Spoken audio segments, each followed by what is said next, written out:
quisiera que por favor me acompañen para el sermón de esta mañana a la epístola del apóstol Pablo a los Filipenses, capítulo 1, versículo 6. Filipenses, capítulo 1, versículo 6. Y esta mañana, hermanos, yo voy a iniciar una serie de sermones que va a llevar por título Una iglesia neotestamentaria. Una iglesia neotestamentaria. Y vamos a utilizar el pasaje de Filipenses para esta oportunidad porque vamos a llamar a esta meditación en particular con una pregunta. ¿Somos los santos que pertenecen a la iglesia del Señor? Esa es la pregunta que hoy día, con la ayuda de la palabra del Señor, vamos a contestar. En Filipenses capítulo 1, versículo 6. Y dice la Escritura, yo voy a leerle la versión de la Biblia de las Américas. Estando convencido precisamente de esto, que el que comenzó en vosotros la buena obra, la perfeccionará hasta el día de Cristo Jesús. Bien, hermanos, a manera de introducción yo quisiera referirles a ustedes lo siguiente, que desde que el Señor me salva a mí hace unos 11 años atrás, Él me permitió estar cerca del pastor de la primera congregación a la cual yo estuve asistiendo por un tiempo y a la cual pues yo asistía junto con mi familia también. Y en esos días el pastor mío se llamaba el pastor Armando Osorio Huerta, él ya está en la presencia del Señor. En esos días el pastor Armando estaba dedicándose espiritualmente en hacer el plan para la iglesia donde él estaba como pastor. Y recuerdo que él me hablaba a mí de la visión que debe tener una iglesia, la visión, la misión que debe tener una iglesia. Y recuerdo que en ese tiempo, cuando yo estaba asistiendo con él, y para mí era, hermanos, fue una bendición muy grande. Disculpe que interrumpa así, porque esa iglesia quedaba como a unas 4 calles de mi casa. Y prácticamente yo paraba todos los días en la congregación con el pastor, estaba solamente con él, yo veía cómo él preparaba los sermones, cómo es que preparaba las enseñanzas, cómo él se preparaba también espiritualmente para salir los domingos al púlpito y predicar la palabra del Señor, compartía con él oraciones. Entonces fue de mucha bendición, yo recuerdo para mí este inicio que yo tuve en mi vida espiritual. Y como les decía el pastor Armando, en esos días él estaba enfocado, estaba muy concentrado en hacer el plan para la iglesia. Y él trabajaba en un plan anual, yo me acuerdo, un plan anual. Y él hacía preguntas como: ¿cuál es la visión de la iglesia bíblica? Me acuerdo, de San Borja, creo que así se llama. ¿Cuál era la visión? Y él me dijo, recuerdo que dijo: nosotros este año vamos a hacer una iglesia que sea una iglesia misionera. Y él estaba trabajando para que el año siguiente, ¿no?, la iglesia sea una iglesia misionera. Y ese pensamiento de qué clase de iglesia nosotros tenemos que ser ha estado dando vueltas a mi corazón en estos días. Y por esa razón, hermanos, es que yo les voy a pedir también, me disculpen, que nosotros interrumpamos esa exposición que estamos haciendo de Efesios. Posiblemente nos tome a nosotros unos 5 domingos tratar este tema y responder la pregunta: ¿cuál es la visión que debemos tener nosotros como iglesia, como la iglesia bautista, reformada, gracia soberana? ¿Cuál es la visión que debemos de tener? O una pregunta un poco más profunda, creo yo que sería la siguiente: ¿qué clase de iglesia debemos ser nosotros? ¿Qué clase de iglesia? Y aquí nosotros, hermanos, hermanas, podemos encontrar muchas respuestas y posiblemente ellas comiencen con la idea de ser una iglesia que predique y defienda la sana doctrina. Es posible que nosotros, es la primera idea que viene a nuestro pensamiento cuando hablamos de nosotros mismos. Pero yo creo que sería mejor desear ser una iglesia que viva el Evangelio en todos los aspectos de su vida aquí en la tierra. Una iglesia que viva el Evangelio en todos sus aspectos mientras nosotros estamos aquí en la tierra. Hermanos, nosotros debemos desear ser una iglesia que imite la forma bíblica del Nuevo Testamento. Debemos de ser como una iglesia esta que encontramos en el libro de los Hechos y en las epístolas también.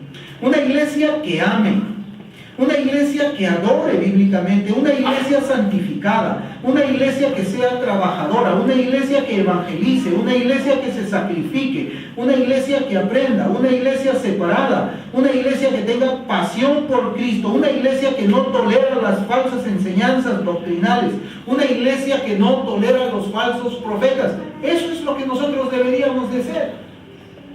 O sea que la visión, si usted se da cuenta, si es que le queremos llamar una visión o una misión, no para un año, sino para todos los años que el Señor nos conceda vida como iglesia, no debería ser un objetivo solamente, descuidando los otros, sino que vemos que el objetivo de nosotros como iglesia es como un abanico abierto. Porque ese abanico abierto está tomando todo lo que la iglesia nuevo testamentaria o la iglesia primitiva era en sus inicios.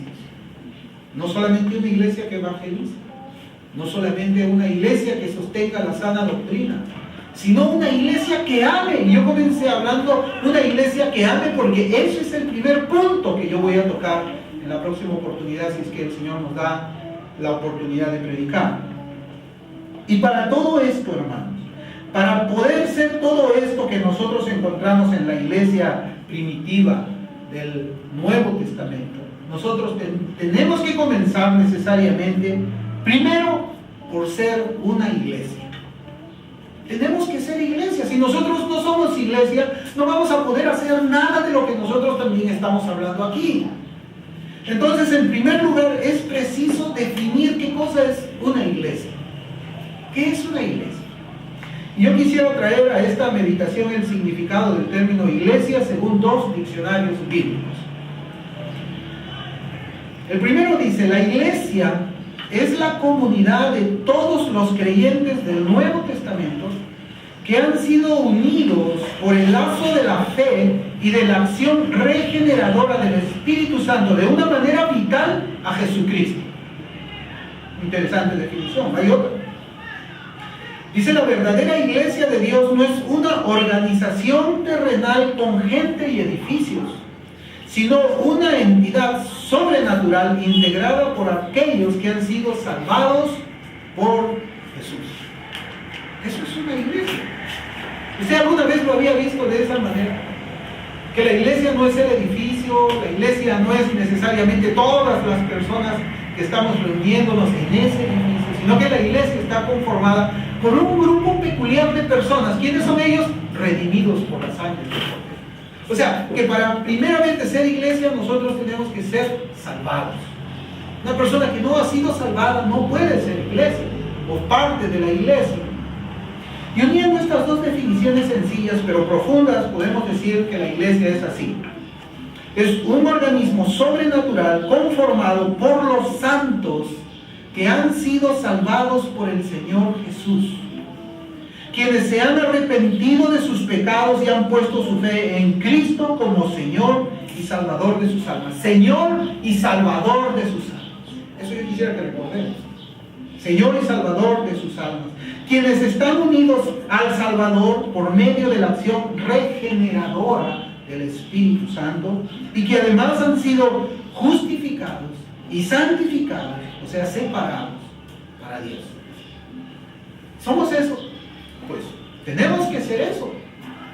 No podemos ser una iglesia.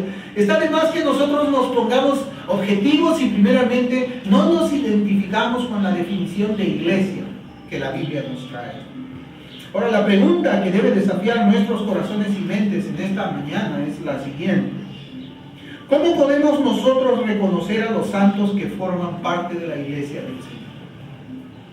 ¿Cómo podemos reconocer quién es un santo que verdaderamente reúne todo esto que hemos dicho, que ha sido redimido por Cristo, unido al cuerpo de Cristo por medio del Espíritu Santo, que ha sido justificado, que ha sido santificado, que ha sido regenerado? ¿Cómo podemos hacer? Pues Esta pregunta es fundamental, ya que si nosotros queremos ser una iglesia que ama, entonces primero debemos ser una iglesia. Si nosotros queremos ser una iglesia santificada, primero debemos ser una iglesia. Si queremos ser una iglesia que se sacrifique, entonces debemos ser primero iglesia. Si queremos ser una iglesia que evangelice, primero tenemos que ser iglesia. ¿Se dan cuenta? Por eso es que tenemos que partir por el principio. Y con la ayuda del Señor, hermanos, yo quisiera pues transmitirle a ustedes este mensaje. Es un mensaje que yo quisiera que examinemos, nos ayude a examinar nuestro propio caminar. Esta pregunta que nosotros nos hacemos esta mañana es una que ha traído divisiones, hermanos. Esta pregunta, ¿no?, que decimos, ¿cómo podemos reconocer quién es un santo? Es una pregunta que ha traído divisiones en el pasado. Y va a traer divisiones también en el presente. Y va a seguir trayendo divisiones en el futuro. ¿Quién es un santo de Dios?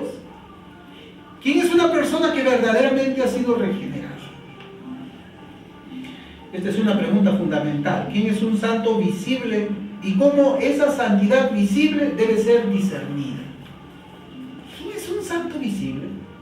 Y cómo debemos discernir esa santidad. Fíjense, en el año 1727, y yo por eso les digo, voy a ver así en el pasado, en el año 1727, Salomón Stoddard. ¿Saben quién fue Salomón Stoddard? No van a saber, yo sé que no lo van a saber. Salomón Stoddard fue el abuelo de una persona de quien nosotros hemos leído muchos tratados. Fue el abuelo de Jonathan Edwards, Salomón Stoddard. Y él era pastor en la iglesia de Northampton. Esa era la iglesia que después fue pastoreada por Jonathan Edwards. Pero yo quisiera traerles a ustedes cuál era la definición de Salomón Stoddard, de este pastor, acerca de la pregunta, ¿quién es un santo visible? Y cómo esa santidad debe ser discernida. Mire, él sostenía lo siguiente, y yo lo he copiado, lo he traducido aquí para nosotros, y cito: que la obra del Espíritu Santo era necesaria para que uno sea un verdadero cristiano y sea admitido en el cielo, pero que esta obra sobrenatural, espiritual, no necesariamente era discernida por otros creyentes, que esta obra del Espíritu Santo podía llegar a ser indetectable en un redimido.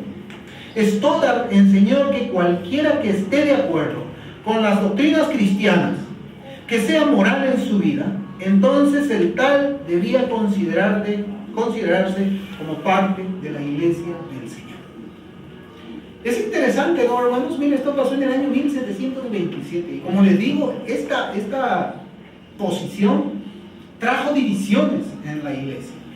Trajo divisiones, porque la iglesia lo primero que buscaba era, bueno, ¿quién es un santo? ¿Quién es parte de la iglesia? Si estamos diciendo eso nosotros. Y él dice aquí que esta obra sobrenatural espiritual, mírenlo como dice él, no necesariamente era discernida por otros creyentes. Que esta obra del Espíritu Santo podía llegar a ser indetectable en un redimido. O sea, no solamente la persona no podía detectar la obra del Espíritu en su vida, sino que otros hermanos tampoco podían detectar o discernir la obra espiritual en su vida. ¿Ustedes qué piensan? Está raro, ¿verdad? Está raro. Ahora, su nieto Jonathan Edwards no estuvo de acuerdo con esa definición. Jonathan Edwards no estaba de acuerdo. Y él sostenía lo siguiente. Él decía que la obra salvífica del Espíritu Santo podía y debía ser discernida por el individuo mismo y por los otros hermanos cristianos. Entonces, cuando nosotros tenemos la pregunta, ¿quién es un santo visible y cómo esa santidad visible debe ser discernida? Dios daba capacidad a los hermanos para poder discernir quién era un creyente verdadero y quién no era un creyente verdadero. Esta definición de Jonathan Edwards era totalmente contraria a la de su abuelo Stoddard, si ustedes se dan cuenta. ¿Cuál fue la consecuencia de eso? ¿Saben ustedes cuál fue la consecuencia de eso? Que el pastor Jonathan Edwards fue expulsado de la iglesia por sostener esto que yo les estoy diciendo ahora. Él fue expulsado. ¿Por qué? ¿Saben por qué? Porque Jonathan Edwards no permitía que cualquiera se acerque a la mesa del Señor. Jonathan Edwards decía, no, estas personas muy bien fueron bautizadas, ¿no? Fueron bautizados cuando fueron niños. Jonathan Edwards era presbiteriano, puritano. Fueron bautizados, pero la obra regeneradora del Espíritu Santo no se veía en ellos. La obra de gracia del Espíritu Santo no se veía en ellos. La salvación no se veía en ellos. Entonces, como no se veía en ellos, no pasaron a cenar el Señor. Y él se ponía delante de la mesa. Él estaba delante de la mesa. La mesa estaba acá. Edwards estaba en el medio y se ponía delante de ellos y los retenía. Ustedes no van a pasar la mesa. Ustedes no van a profanar este sacramento. La consecuencia fue de que Jonathan Edwards fue echado fuera. Hermanos, esto de aquí por muchas personas dividió la iglesia, porque hubo algo que se llamaba el Halfway Covenant, que se llama más o menos el pacto intermedio. Esto trajo una división tremenda en la iglesia, porque los puritanos precisamente buscaban eso. Ellos estaban persiguiendo la pureza de la iglesia, la pureza de sus miembros. ¿Ve usted? Jonathan Edwards fue expulsado, fue despedido por su propia congregación, porque él tenía ciertas ideas bíblicas, creo yo, acerca de quién era un santo y quién no lo era. Edwards dijo que la obra salvífica del Espíritu Santo podía y debía ser discernida por el individuo y por otros hermanos cristianos. Cuando nosotros leemos la obra de Edwards, cuando él trata este tema, es amplísima, hermanos. Pero nosotros podemos encontrar en la Escritura un pasaje que hable de esto. Si me acompañan al Salmo 92, nosotros vamos a ver en este pasaje cómo es que se refleja la afirmación de Jonathan Edwards, que también responde nuestra pregunta: ¿quién es un santo visible? ¿Quién es parte de la iglesia? El Salmo 92, versículos 12 y 15, la Escritura dice: el justo florecerá como la palma, crecerá como cedro en el Líbano, plantados en la casa del Señor, florecerán en los atrios de nuestro Dios. Aún en la vejez darán fruto, estarán vigorosos y muy verdes, para anunciar cuán recto es el Señor, mi roca, y que no hay injusticia en él. ¿Qué les parece, hermanos, esa definición de quién es un santo, quién es un creyente?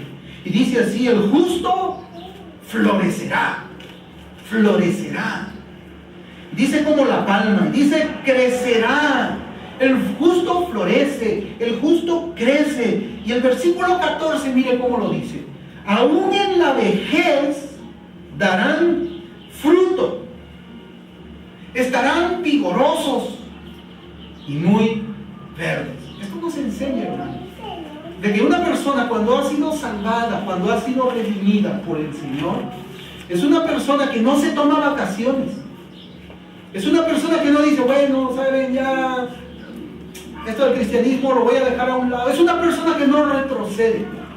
Es una persona que da fruto constantemente. Fruto. No estamos hablando de perfección, ya sabemos. No lo hacemos. Pero estamos hablando de que el fruto que prevalece en la vida de esa persona es un fruto bueno. Es un fruto que siempre se ve. Ustedes, yo cuántas veces les he contado a ustedes, yo soy una persona que ha crecido, hermanos, en la ciudad. Yo no he crecido en el campo, yo no conozco el campo. Y por haber crecido en la ciudad, una vez me hicieron una broma, hermanos, que yo hasta el día de hoy me acuerdo. Y me dijeron a mí, esta es una plantación de yuca, me dijeron una vez cuando me fui al campo. Y yo miraba al árbol y decía, ¿dónde está la yuca? ¿Dónde está la yuca? Que no veo que esté ahí en las hojas. Hermanos, ¿por qué pensaba yo de esa manera? Porque ¿saben qué? Yo estoy acostumbrado a reconocer un fruto por su árbol. Yo cuando he viajado así a la sierra, ¿no? Y he estado con los hermanos allá, ellos ven la hoja, no hay fruto, pero ellos me dicen, este es un árbol de naranja, este es un árbol de limón, este es un árbol de lúcuma. Yo, hermano, si no veo fruta, si no veo el fruto, yo no sé de qué se trata. El plátano sí lo conozco, la papaya sí lo conozco, el higo también lo conozco. Y es así, es lo que nos dice la Escritura, es lo que Edwards dice. El árbol muestra su fruto, el cristiano tiene un fruto especial. El miembro de la iglesia, el que ha sido unido a Cristo, el que ha sido regenerado por el poder del Espíritu Santo, tiene un fruto ahí. Y la iglesia ve el fruto. La iglesia, este es un fruto constante. Y el individuo se da cuenta también de su fruto. ¿Cómo puede ser posible que es toda ardida, que una persona no puede discernir cuándo es que ha sido transformado por el Espíritu Santo? ¿Cuándo una persona no va a poder distinguir que estuvo en muerte ayer y que hoy está en vida? Que antes caminaba en oscuridad y hoy día camina en luz. Que antes estaba en muerte y hoy día está en vida. Que antes estaba dominado por el pecado y ahora es libre del pecado. Que antes aborrecía las cosas de Dios y hoy día las ama. ¿Cómo es posible que una persona no pueda discernir eso? Solamente un enajenado mental. Una persona que no tiene sanidad mental puede decirlo de esa manera. Pero una persona que es creyente lo puede discernir. Y antes de responder a la pregunta, ¿qué clase de iglesia debemos ser nosotros? Está la pregunta, ¿somos nosotros los santos que pertenecen a la iglesia del Señor? Pertenecemos porque estamos diciendo que queremos ser una iglesia que evangelice, una iglesia que ame, una iglesia que se sacrifique, una iglesia que haga las cosas que hacía la iglesia primitiva en el Nuevo Testamento. Pero primero tenemos que preguntarnos, ¿somos iglesia? La iglesia es el conjunto de esas personas redimidas por Cristo. O sea, somos redimidos por Cristo para poder hacer todas esas tareas que vemos que la iglesia hace. Hermanos, A.W. Pink, nosotros quizás estamos también un poco familiarizados con este autor. Él escribió un tratado el cual llamó La Salvación Interna. Y yo quiero un poco, no estoy predicando a A.W. Pink, ¿no? Estamos predicando la Escritura, pero la enseñanza de este predicador es muy interesante y a nosotros nos puede ayudar para responder esta pregunta que estamos planteando. ¿Somos los santos que pertenecen a la iglesia del Señor? Y él escribió un tratado que se llama La Salvación Interna, usando precisamente Filipenses 1:6. Y yo quiero leer otra vez el texto, Filipenses 1:6. Y voy a leer de la Biblia latinoamericana del año 95. Dice esta versión de la Escritura, dice, y si Dios empezó tan buen trabajo en ustedes, estoy seguro de que lo continuará hasta concluirlo el día de Cristo Jesús. Mis hermanos, en la introducción al tema se tratan algunas declaraciones que, aunque están en la Biblia, se usan de una forma no bíblica cuando se trata del tema de la seguridad de la salvación. O sea, nosotros podemos observar de que expresiones que están en la Biblia se están tratando de una manera no bíblica cuando hablamos de la seguridad de la salvación. Por ejemplo, cuando alguien dice la salvación es solamente por medio de la sangre de Cristo, ¿nosotros qué decimos? La salvación es solamente por medio de la muerte de Cristo. ¿Qué decimos nosotros? O cuando decimos la salvación es solamente por fe, por gracia, por medio de la fe en el Señor, ¿qué decimos? Tenemos que decir que sí, pero también tenemos que decir que no. Tenemos que decir que sí, pero tenemos que decir que no. Ustedes dirán, pues, ¿cómo es que el pastor puede predicar así? Sí, hermanos, es bíblico lo que dice. Pero ¿saben qué? No se queda ahí nomás. Cuando una persona dice, sí, la salvación es por gracia, por medio de la fe, ok, quiero ver tu fruto. Entonces falta todavía ese complemento que está ahí, ¿es cierto? Falta todavía el fruto. El fruto es lo que verdaderamente nos va a decir si somos o si no somos parte de la iglesia del Señor. Estas son declaraciones que procuran eludir el discernimiento de si verdaderamente el Espíritu Santo ha obrado regeneración en la persona. Y mire cómo dice Pink, yo le voy a citar. Dice así, un hombre puede sostener un punto de vista muy bíblico en cuanto a la doctrina de la expiación y puede dar evidencia de su ortodoxia, pero eso no es una prueba que sea una nueva criatura en Cristo.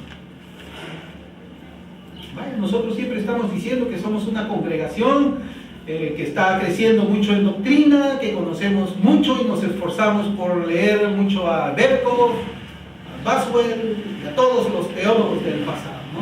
Pero A.W. Pink y la Escritura dice de que la ortodoxia, la teología, no necesariamente es un fruto de que una persona haya nacido de nuevo. Hermanos, si yo se los voy a demostrar así, con una experiencia que yo tuve. Una vez cuando a mí me tocaba predicar allá en la sierrita, cuando estábamos por las chacritas, allá por Chimbote, cierta vez me tocó llegar temprano. Y yo estaba con la hermana, y mientras la hermana estaba cocinando todavía su sopa y esas cosas, ¿no?, que nos invitaba a ella cada vez que íbamos, ella se toma un descanso y se sienta en una banca junto conmigo. Y yo le digo, hermana, una hermana muy buena, hermana, ¿qué le parece si leemos un pasaje de la Escritura? Y me dice, no puedo leer, no puedo, pastor, me dice. Yo le dije, ¿por qué? Pastor, yo no sé leer. ¿No sabe leer usted? No. ¿Y cómo es que usted conoce tanto de la Biblia? Que siempre he estado atenta a las predicaciones. Hermanos, esa persona esta hermana, esta anciana, era una santa. No conocía nada. Es más, si es que yo le decía algún término teológico, seguramente que le iba a hacer explotar su cabeza. Pero era una hermana que era creyente en Cristo. Y esto es lo que dice Esto es lo que dice. O sea, nosotros no podemos poner nuestra confianza de salvación en que conocemos mucho la teología. Eso es falso, hermano. Porque aún en mi experiencia yo he conocido personas que conocen aún las doctrinas de la gracia, las predican muy bien, pero ¿saben qué? No son creyentes, no son regenerados, porque el fruto que demostraron después daba evidencia que el Espíritu Santo no había hecho su obra en sus corazones. La teología hizo su obra en su cabeza, pero el Espíritu Santo no había hecho su obra en sus corazones. A.W. Pink, otra vez, no estamos predicando de él, pero me gustan algunas citas que yo quiero traerlas, ¿no? Es un maestro, por eso es que dice la Escritura que Dios constituyó a algunos como maestros, ¿no? Yo no he estado, ninguno de nosotros ha estado presentes en las exposiciones que hacía este pastor, pero gracias a Dios, a la providencia, tenemos material de él. No hemos estado presentes en sus sermones, pero podemos leerlos, al igual como otros hombres del pasado. A.W. Pink, citando este versículo, dice conforme a las Escrituras: y si Dios empezó la buena obra en vosotros. Él dice, esa es la línea que marca la diferencia entre una persona que está muerta y otra persona que está viva espiritualmente hablando. No es la teología, no es salir y evangelizar, no es venir y limpiar, no es acomodar las sillas, no es nada de eso. Lo que marca la diferencia entre una persona que se pierde y una persona que se salva es que Dios haga su buena obra. Dice, el que comenzó la buena obra, ahí está la línea. Si Dios comenzó la buena obra en la persona, esa persona es creyente. Y con ello quiere decir que esta obra, hermanos, es divina en su origen, santificadora en su naturaleza y poderosa en sus resultados. Esto grábese, apúntelo si quiere. La obra de regeneración, el nuevo nacimiento, es divina en su origen. El hombre no lo puede hacer, el hombre no lo puede producir. Segundo, es santificadora en su naturaleza. ¿Por qué? Porque Dios comienza la buena obra ¿para qué? Para que yo me vaya pareciendo a Cristo. O sea, para que yo me vaya santificando, me vaya mortificando el pecado. La idea es esa del Señor, de salvarnos para hacernos conforme a la imagen de su Hijo. Y tercero, es poderosa en sus resultados. ¿Por qué? Porque es el Espíritu Santo quien lo hace. Es el Espíritu. Y nuestro entender del Espíritu Santo, hermanos, no es como muchas veces se predica. Yo quisiera que nosotros lo entendamos. A veces a los bautistas se nos dice, no, pues ellos no creen en el Espíritu Santo, ¿verdad? ¿Cuántas veces lo hemos escuchado? A mí no me gustan los bautistas porque ellos niegan al Espíritu Santo, contienen al Espíritu Santo. Hermanos, ¿alguna vez usted se ha ido a la playa y ha estado delante de una ola de 2 metros? Y la ola le ha caído así encima de usted. ¿Usted se ha podido mantener de pie? No, lo más probable es que usted haya terminado en la arena, arañado, golpeado y por último arrojado por la playa. Hermanos, el Espíritu Santo es más grande que una ola de 2 metros. El Espíritu Santo es la tercera persona de la Trinidad. El Espíritu Santo cuando quiere hacer algo, ningún hombre puede detenerlo. Por eso es que nosotros decimos, es poderosa en sus resultados. Por eso es que el salmista, en ese salmo que habíamos visto nosotros, dice que el justo florecerá, crecerá y aún en la vejez dará fruto, estarán vigorosos y muy fuertes. Está hablando de una persona regenerada, por eso dice el justo. La Biblia dice que el hombre natural sin la gracia salvífica también puede demostrar ciertas moralidades en su vida. Y eso es algo que tenemos que tocar nosotros.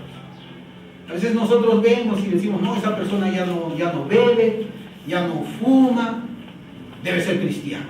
A veces caemos nosotros en ese error.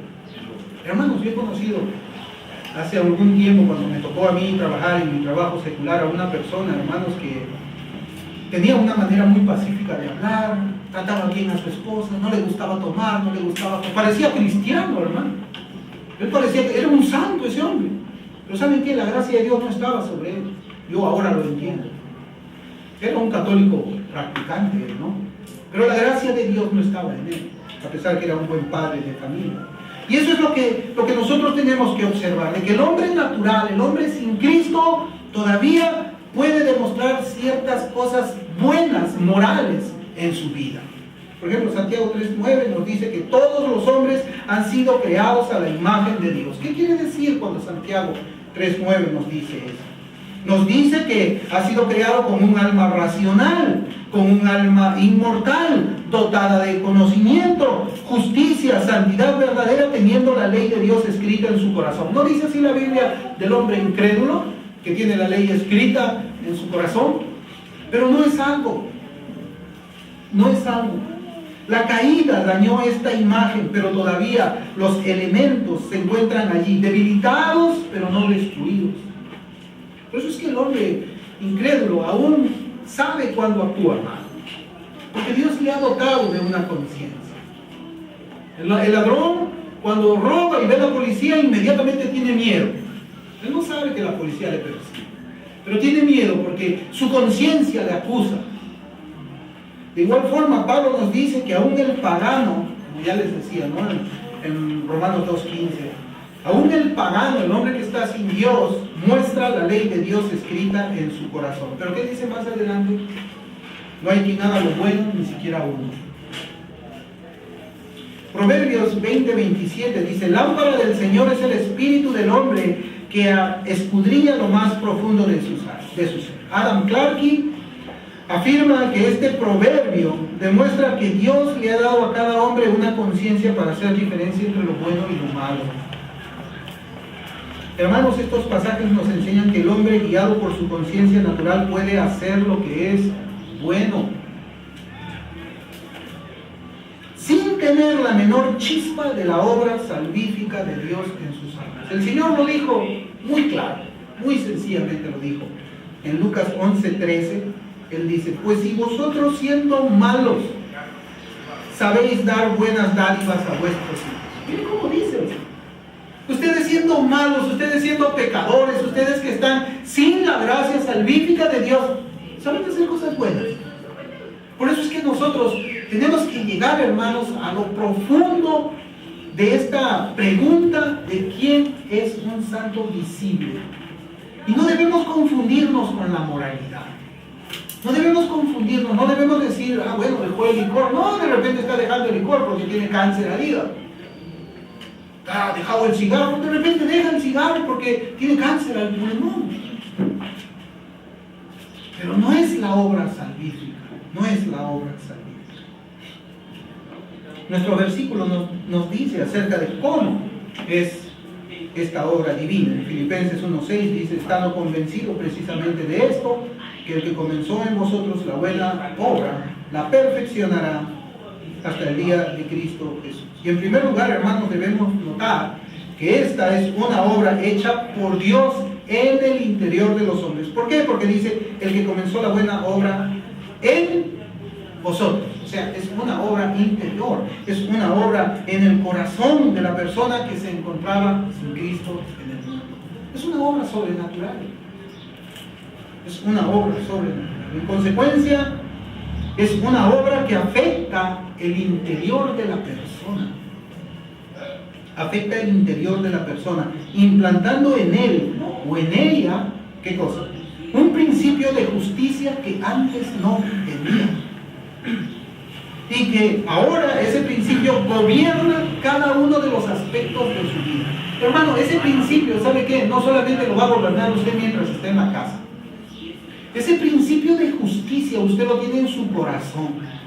Y cuando se le presenta a usted la oportunidad de cometer pecado contra Dios en cualquier aspecto de su vida, mientras está en su trabajo, mientras está en su negocio, mientras está en su universidad, mientras está en su casa, fuera de aquí, en cualquier lugar, ese principio de vida inmediatamente lo va a llevar a usted a la obediencia.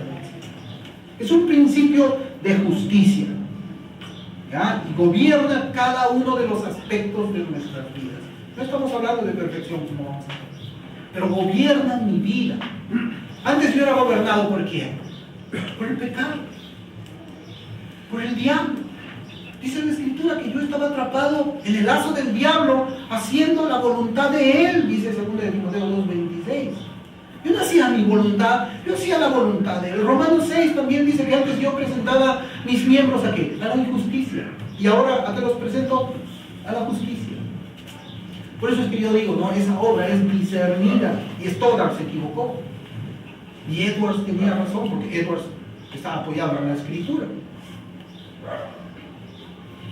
Los fariseos, hermanos, eran limpios por fuera, pero por dentro estaban llenos de toda maldad e injusticia. Exteriormente ellos tenían una apariencia de piedad, pero con sus hechos ellos negaban la eficacia de ella. Eso es lo que la Escritura nos dice. Y este principio de vida, hermanos, no permanece dentro de la persona sin que nadie, escuchen bien, sin que nadie pueda detectar la obra salvífica del Espíritu Santo, sino que es comprobada por la persona misma y por otros hermanos en la fe.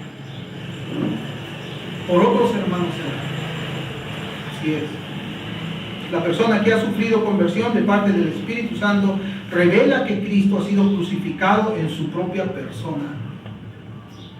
Él mismo demuestra a los santos que ha sido crucificado al pecado y al mundo. Se demuestra. Demuestra que la vida espiritual que ha recibido lo sostiene en medio de muchas presiones y debilidades. Da testimonio que es una chispa, un fuego que nunca se extingue. Nosotros vamos a recibir presiones. Nosotros somos presionados por la carne que todavía tenemos nosotros, pero el Espíritu de justicia gobierna. Nosotros somos presionados por el mundo a cometer quizás actos delictivos o cualquier cosa que se nos pueda presentar, pero el Espíritu de justicia gobierna nuestra vida. Nosotros somos tentados por el diablo a que pequemos contra el Dios vivo, pero el principio de vida gobierna nuestra vida. Nuestro estilo de vida es diferente. Es diferente. Hermanos, los efectos de esta obra son evidentes. No permanecen escondidos ni ocultos y son una prueba de su existencia real en la persona que ha sido salvada. Hay ahora un caminar en integridad, un caminar en rectitud, un caminar en honestidad, que llama la atención de los hombres y los conduce a la admiración. Así, en mi barrio no se dieron cuenta que el Señor me ha salvado hace un año. Así. En mi casa nadie se ha dado cuenta, hace 2 años me ha salvado el Señor, pero nadie se ha dado cuenta en mi casa. No se ha dado cuenta mi esposa, no se ha dado cuenta mis hijos, no se ha dado cuenta mi mamá, mi papá. Es posible eso, hermano. Es posible que el incrédulo no pueda percibir el cambio de una persona. Es posible, alguien puede creer eso. No, hermanos.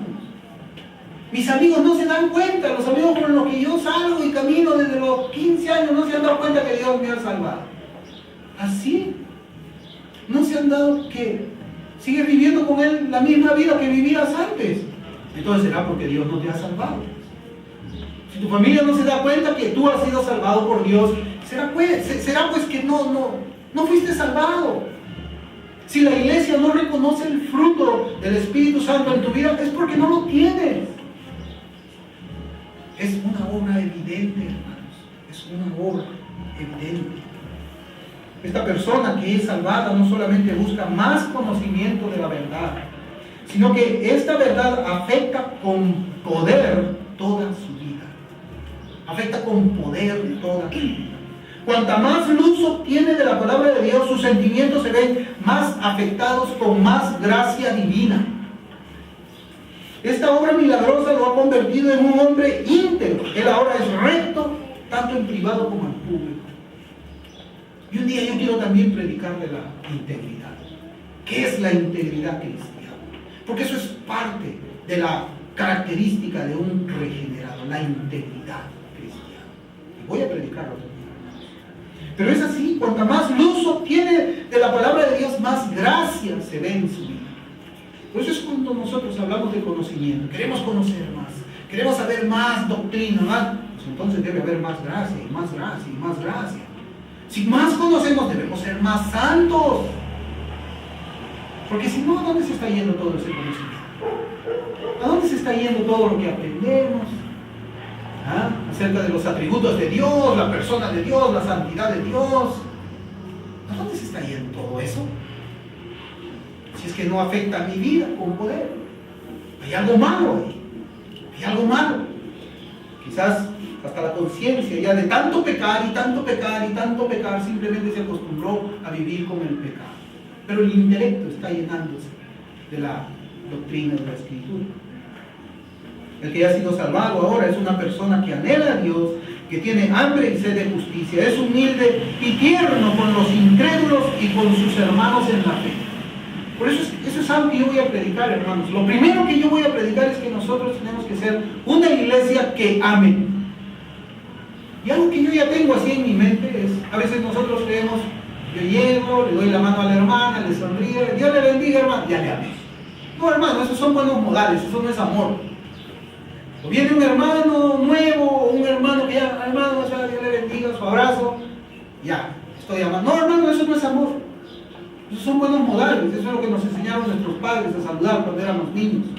El amor cristiano es mucho más que eso. Mucho más que eso. Y si queremos ser una iglesia que ame, primero tenemos que ser iglesia. Y si el espíritu de vida está impartido en nuestros corazones, vamos a ser una iglesia que ame.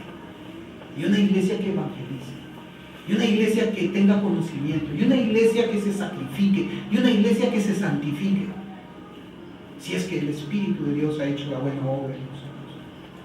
En Primera de Pedro, capítulo 1, versículo 23, dice la Escritura: pues habéis nacido de nuevo, no de una simiente corruptible, sino de una que es incorruptible, es decir, mediante la palabra de Dios que vive y permanece. Hermanos, una pregunta: ¿dónde queda alojada esta semilla incorruptible? Porque así dice la Escritura, habla de una semilla, una simiente incorruptible. ¿Dónde está alojada? ¿Dónde es que Dios pone esa semilla incorruptible? ¿En la cabeza? ¿En el cerebro? ¿Lo pone en el cerebro? ¿Dónde lo pone? En el corazón. En el corazón. Queda alojada en el corazón del hombre cuando ese corazón es recto. Cuando el corazón no es recto, Dios no la pone. Y afecta todo el ser de la persona, sus pensamientos, sus emociones, su conciencia, todo su ser, todo su ser. Bien, hermanos, hasta ahora vemos que las evidencias de esta obra espiritual, sobrenatural, divina, no puede permanecer oculta para el individuo ni para los otros redimidos del Señor. Como predicaba un pastor de Colombia, cuando se trata el tema de la seguridad bíblica de la salvación, las personas por lo general ponen así un escudo alrededor. Un escudo.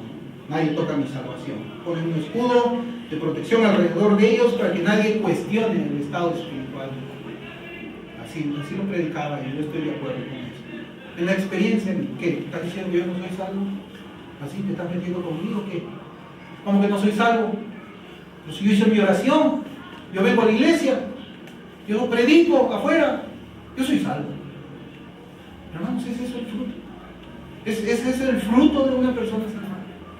Pero ponen su escudo ahí, ¿no? Nadie se mete con mi salvación, nadie me toca. Nosotros, hermanos, podemos decir mucho de nosotros mismos.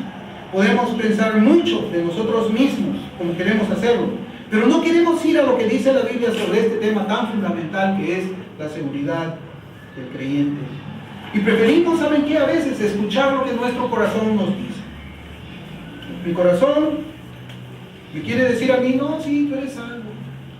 Sí, tú eres salvo, si vienes a la iglesia, pues, da dinero también, da dinero a la iglesia, ¿no? Haces esto, haces el otro, estás aquí, estás ahí, tú eres salvo. Claro, pero nos olvidamos que Jeremías 17:9, la palabra del Señor nos advierte diciéndonos: engañoso es el corazón más que todas las cosas y perverso. ¿Quién lo conocerá? Así que, hermanos, la seguridad de nuestra salvación no descansa en mi corazón. Descansa en lo que la Escritura dice: ¿quién es un santo? Estoy ahí. Unas veces hasta los hermanos usan ese pasaje que está en Romanos capítulo 8. Dice: el Espíritu da testimonio a nuestro espíritu que somos salvos. Y pensamos nosotros que es algo así extrasensorial, algo así metafísico. ¿No? A ver, no, yo sí me siento. El Espíritu me está haciendo sentir que yo soy salvo. No, no es metafísico. El Espíritu, ¿sabe cómo nos da la seguridad que somos salvos en ese pasaje? Por medio del fruto en Gálatas 5. Siempre vamos al fruto. El Espíritu me da testimonio que soy salvo. ¿Cómo me da testimonio? ¿Me va a hablar al oído? No, el fruto de mi vida. Ese es el fruto. ¿A quién debemos recurrir para conocer el estado espiritual de nuestras almas? ¿A lo que dice nuestro corazón o a lo que dice Dios por medio de su palabra? Hermanos, la seguridad de la salvación se reconoce por los efectos. Sí, claro, por los efectos que produce la obra del Espíritu Santo en el corazón de la persona. Que a pesar que es incompleta en esta vida, se hará evidente, como Jonathan Edwards dijo, o citó de las Escrituras. La obra salvífica del Espíritu Santo podía y debía ser discernida por el individuo y por los hermanos cristianos. Hermanos, se da cuenta quién es salvo y quién no es salvo. Aquí dentro de la congregación nosotros nos conocemos, los que ya caminamos bastante tiempo, comenzamos a vernos, comenzamos a ver cómo camina este hermano, cómo camina esta hermana, cómo es su hablar, cómo es su conducta. Debe ser admitido a la comunión con nosotros cuando tiene un fruto malo. Hermanos, si estamos siguiendo esta meditación con un corazón recto, diremos que estas realidades no las podemos ver en nuestras almas al 100%, ¿no? Porque hasta este punto, pues seguramente muchos de nosotros ya estamos desanimados. Pero no, hermanos, estas evidencias no se ven al 100% en una persona. Y en esta parte debemos trazar la palabra con mucha precisión, ya que podríamos utilizar versículos bíblicos para engañarnos más todavía en cuanto a nuestra condición espiritual. Algunos usan este versículo, miren, en 1 Juan 1:8 dice la Escritura: si decimos que no tenemos pecado, nos engañamos a nosotros mismos y la verdad no está en nosotros. ¿Ya ven? Ahí la Escritura dice que debo ser pecador. No dice que debe ser pecador. Acá lo que dice es de que el santo pelea en santificación. Algunas veces cae, en el día cae. No hay hombre que no peque. Pero nosotros no somos controlados por el poder del pecado. Hermanos, dejar de hacer lo bueno es pecado. No orar es pecado. No amar al hermano es pecado. Pero a veces nosotros pecamos de una manera accidental, no premeditada. No planea su pecado el creyente. Aparece nada más. Pero ¿cuál es la diferencia entre un creyente que peca y un profesante que peca? Ahora que estamos hablando nosotros de la iglesia, hay una diferencia, hermanos, entre un creyente que peca y un profesante que peca. La primera diferencia es que el profesante puede sentir remordimiento por lo que ha hecho y, movido por su conciencia, pide perdón, pero no se arrepiente. El profesante siempre está así: pide perdón, pero no se arrepiente. Pide perdón, pero no se arrepiente. Pide perdón, pero no se arrepiente. Trata de arreglar las cosas a veces, pero no se arrepiente. Hermanos, la característica de un creyente cuando peca es que se arrepiente, se duele. No se duele porque, ay Dios, ahora Dios me va a castigar, sino se duele porque contristó al Espíritu Santo. No piensa en él, no dice, ay Dios, ahora seguramente que me van a botar del trabajo porque pequé. No piensa en eso. El creyente genuino piensa en el corazón de Dios. El creyente genuino dice, he pecado, el corazón de Dios debe estar dolido. Esa es la diferencia entre un profesante y un creyente. Y tenemos que aprender nosotros a vivir así, no centrados en nosotros mismos, sino centrados en Cristo. Tenemos que aprender a pensar de que un pecado es una espina más en esa corona que le hizo sangrar la cabeza. Dolor le causó. Así tenemos que pensar. El profesante no, pide perdón, pero no se arrepiente. Trata de arreglar todo, pero no se arrepiente. Es como alguien que roba. Yo entro a la casa de alguno de ustedes y me robo el televisor. Y la policía me encuentra. Me atrapa la policía. Entonces yo te digo, ¿sabes qué? No te devuelvo tu televisor. Pero te lo pago en parte. Eso es un arrepentimiento, hermanos. El cristiano puede actuar así, quedarse con lo que no le pertenece y arreglar diciendo te lo pago en partes. O el cristiano debe decir, toma, ahí está el televisor, te lo robé, perdóname, ahí está, es tuyo. No me lo puedo quedar, no es mío, toma, te lo doy. El profesante no hace eso, no lo hace. Nosotros podemos ver en Mateo capítulo 27, Mateo capítulo 27, versículos del 3 al 5.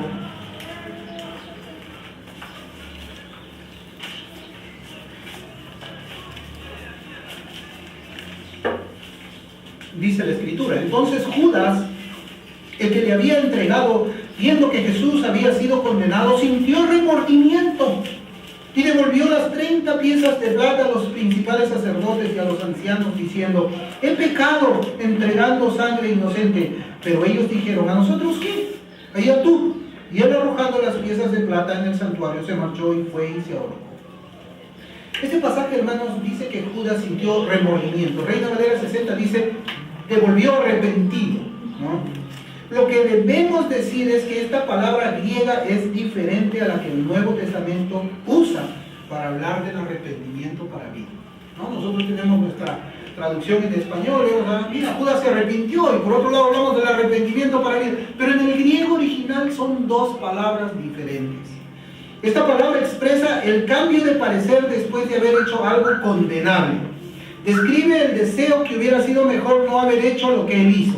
Describe el sentimiento de pesar que tiene una persona, pero sin que su corazón sea cambiado. Todo es mental. ¿Para qué lo hizo? No debía haber hecho eso, pero su corazón permanece sin cambiar. Ese es el arrepentimiento de Judas. Ese es el arrepentimiento de una persona que profesa la fe de labios nada más, pero que su corazón está lejos de Dios. Su corazón está todavía preso en las manos del diablo, del mundo y del pecado. El profesante se lamenta, pide perdón, pero no se arrepiente. El creyente genuino reacciona diferente al pecado que aparece en su caminar diario. Hermanos, primero que nada debemos recordar que la simiente de justicia de la que la Biblia habla ha sido implantada en un creyente en medio del pecado remanente. Eso es algo que tenemos. Por eso es que tenemos que también ver o lecturar esto a la luz de Gálatas 5. Los deseos de la carne se oponen al deseo del Espíritu. ¿Por qué? Porque Dios ha plantado en medio del pecado remanente la semilla de justicia en una persona que es convertida. Es decir, la pureza, hermanos, ha sido plantada en medio de la impureza. Es como la penicilina. Cuando el cuerpo tiene infección, la penicilina, ¿dónde se inyecta? ¿En medio de qué? De la infección. ¿Pero quién derrota a quién? ¿La infección derrota a la penicilina? ¿O la penicilina le va ganando terreno a la infección? La penicilina, ¿verdad? Así el Espíritu Santo, hermanos, cuando habita dentro de un creyente genuino. Es verdad, algunas batallas podemos perder, pero la guerra la vamos a ganar. Vamos a avanzar, vamos a avanzar. Nos caemos un rato, pero nos levantamos rápidamente y seguimos avanzando, avanzando. Como dice Job, el justo persevera en su camino. El principio de rectitud y justicia se reconoce porque el pecado residual no domina al creyente en su vida. Además, el redimido, junto con el apóstol Pablo, gime contra los rastros de pecado que no pueden ser erradicados. Como dice Romanos 7:24, miserable de mí, ¿quién me librará de este cuerpo de muerte? Así clama el creyente, así se duele el creyente. Y hermano, hemos hablado muy resumidamente acerca de las evidencias que nos pueden ayudar a responder a la pregunta: ¿cómo podemos nosotros reconocer a los santos que forman parte de la iglesia de Dios? Hermanos, como parte final yo quisiera mencionar que los santos tienen paz con Dios. La iglesia está conformada por personas que tienen paz con Dios, la cual es diferente de la paz de aquellos que han hecho una profesión de labios solamente. La paz que no es del cielo es una paz que se apoya en la prosperidad material. Es la paz de la imaginación, es la paz que se basa en una seguridad carnal, es una paz apoyada en la autojusticia, en las obras que se hacen. Es la paz que se apoya en el conocimiento del intelecto. Es la paz de una conciencia cauterizada. Es la paz de un corazón que es insensible al pecado. Es la paz que no se preocupa de cómo Dios lo ve, sino cómo Él mismo se ve. Esa es la paz falsa de una persona que es profesante. La paz que Cristo da es diferente. La paz que Cristo nos deja es una que va acompañada de un testimonio, de una obra salvífica del Espíritu Santo en los corazones de los hombres. Y que es manifestada a Él mismo y a los creyentes. Todos los creyentes, por medio de los efectos de tal obra que nuestro buen Salvador comenzó en nosotros y la va llevando a cabo cada día hasta el día de Jesucristo. Hermanos, vemos nosotros esta obra en nuestros propios corazones. Vemos eso nosotros después de que estamos hablando todo esto que enseña la Escritura. Vemos esa obra en nuestros corazones. Pueden ver esa obra otros hermanos que se reúnen con nosotros aquí. Pueden los otros hermanos decir, sí, ese hombre ha sido salvado por Dios. Esos efectos en su vida demuestran la obra sobrenatural. Demuestran que el Evangelio llegó con poder y con toda convicción del Espíritu Santo. Hermanos, si la respuesta es afirmativa, entonces somos parte de la iglesia del Señor. Somos parte. Y estamos capacitados espiritualmente para llevar a cabo las tareas que Dios nos ha encomendado. Si la respuesta es afirmativa. Podemos entonces ser una iglesia que ame. Podemos entonces ser una iglesia que adore bíblicamente, una iglesia santificada, una iglesia que sea trabajadora. Podemos ser entonces una iglesia que evangelice, una iglesia que se sacrifique, una iglesia que aprenda, una iglesia separada, una iglesia que tenga pasión por Cristo. Pero mientras la obra no haya sido iniciada por Dios, no podemos hacerlo. Si la respuesta es negativa, si es que no vemos estas obras en nuestra vida, hay tiempo, hay esperanza. Buscar al Señor mientras pueda ser hallado. Si estás aquí escuchando el mensaje acerca de las evidencias, si tú no las ves en tu propia vida, ahí está Cristo, míralo a Cristo. Venid a mí los que estáis trabajados y cargados. Descansa de tus obras, descansa de tu autojusticia, pon tu fe en Cristo, arrepiéntete de tus pecados y serás unido por el Espíritu Santo de una forma sobrenatural al cuerpo del Señor.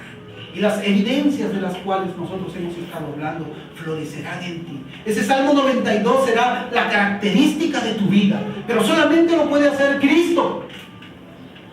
En tu carne nunca vas a poder. Podrás imitar por un tiempo, podrás engañar por un momento, pero no puedes engañar a todos toda la vida, y menos a Dios. Dios no puede ser burlado, porque Él escudriña aún lo más profundo de los corazones. Es el llamado. Si somos una iglesia, yo voy a comenzar la próxima semana a hablar de que debemos ser una iglesia que ame.